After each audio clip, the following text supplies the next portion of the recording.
भगवान शंकर एक बार माँ पार्वती के साथ मृतलोक में आ गए, सामान्य मनुष्य का भेष बदल करके, और पूरा वह भ्रमण अपना इसमें, और जग का कल्याण होता है तो स्वतः आपका कल्याण उसमें जुड़ जाता है, स्वतः आपका कल्याण हो जाएगा। इसलिए हर लोगों को पूरे खुले हृदय से इस जग भाव में समर्पण कर रहे हैं।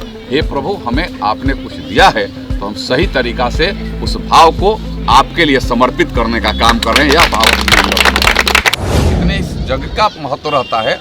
भगवान शंकर एक बार माँ पार्वती के साथ मृतलोक में आ गए, सामान्य मनुष्य का भेष बदल करके, और पूरा वह भ्रमण अपना इस मृतलोक का करने लगे।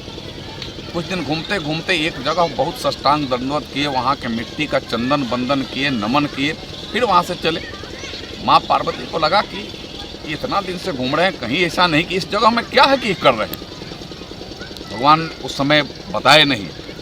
फिर कुछ दिन ऐसे बीतने के बाद फिर एक जगह उन्होंने चंदन बंदन नमन साष्टांग किया। अब फिर माँ तो एकदम अड़ गई कि नहीं, अब तो बताना ही पड़ेगा इसका रहस्य, इसका गुर क्या है।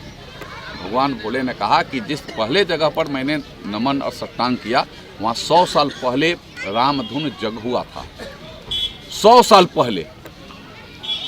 फिर माँ ने कहा कि इसका तो औचित्य है कि भगवान राम का धुन हुआ था 100 साल पहले, तो इसका तो औचित्य। दूसरे जगह उन्होंने कहा कि 100 साल। दीक्षांत एडुटेक लाया है दीक्षांत ई लर्निंग ऐप। बने दीक्षांत का चैनल पार्टनर और अर्न करे लाखों रुपए प्रति महीने।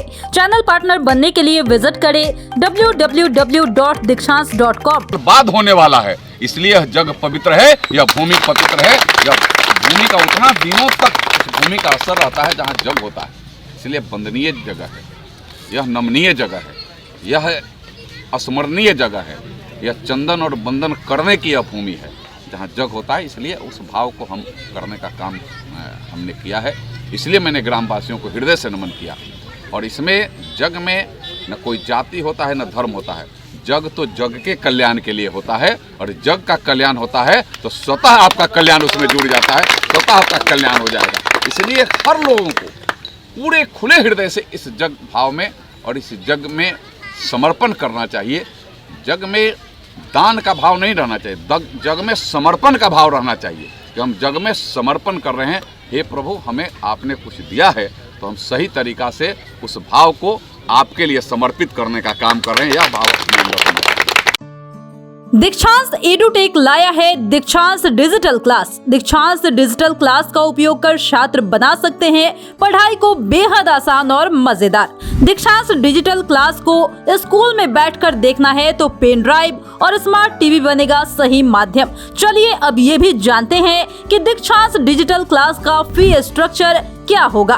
नर्सरी से लेकर यूकेजी के लिए 7,000, नर्सरी से लेकर दूसरी कक्षा के लिए 12,000, नर्सरी से लेकर 5वीं तक के लिए 18,000, नर्सरी से लेकर 8वीं तक के लिए 24,000, नर्सरी से लेकर 10वीं तक के लिए 30,000।